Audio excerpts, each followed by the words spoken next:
Continue to follow a developing story. Local Congresswoman Rashida Tlaib says she won't go to Israel after all. The decision coming after the country reversed position on an all-out ban, offering a trip with strings attached. This morning, Representative Tlaib responded on Twitter saying, "When I won, I gave the Palestinian people hope that someone would finally speak the truth about the inhumane conditions. I cannot allow the state of Israel to take away that light by humiliating me and using my love of my city to bow down to their oppressive and racist policies."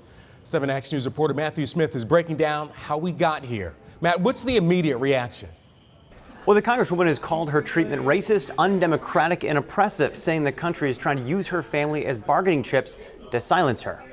Just the continuation of kind of silencing people like myself that comes from a different perspective. Representative Rashida Tlaib reversing a request to visit Israel on a humanitarian visit. The trip dangled by the Israeli government after a series of events, starting with the president urging the country not to allow both the Congresswoman and her colleague Ilhan Omar in. I did speak to people over there. Yeah. They've said some of the worst things I've ever heard said about Israel. So how can Israel say, oh, welcome? Then the prime minister sounded off, banning the Congresswomen, saying the pair only wish to damage Israel. Tlaib has family in the West Bank, including a grandmother in her 90s.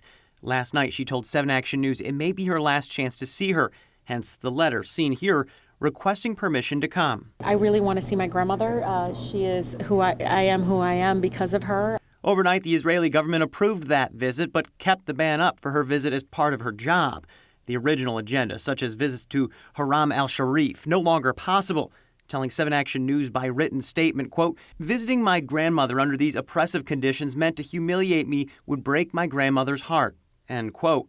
The heart of the issue, Tlaib and Omar's vocal criticism of the country and support for the boycott, divest, and sanctions movement. The country had previously banned supporters of the BDS movement from coming to the country, but had originally said they would allow them to come for this instance. I think they want to limit my travel, limit who I'm speaking to. That's unfortunate because, we see Israel as a democracy. Israel firing back now too. The Israeli interior minister saying her hate for Israel overcomes her love for her grandmother. So at this hour, both sides accusing the other of playing political games, and the rhetoric a stark contrast from when the plans for the trip first began.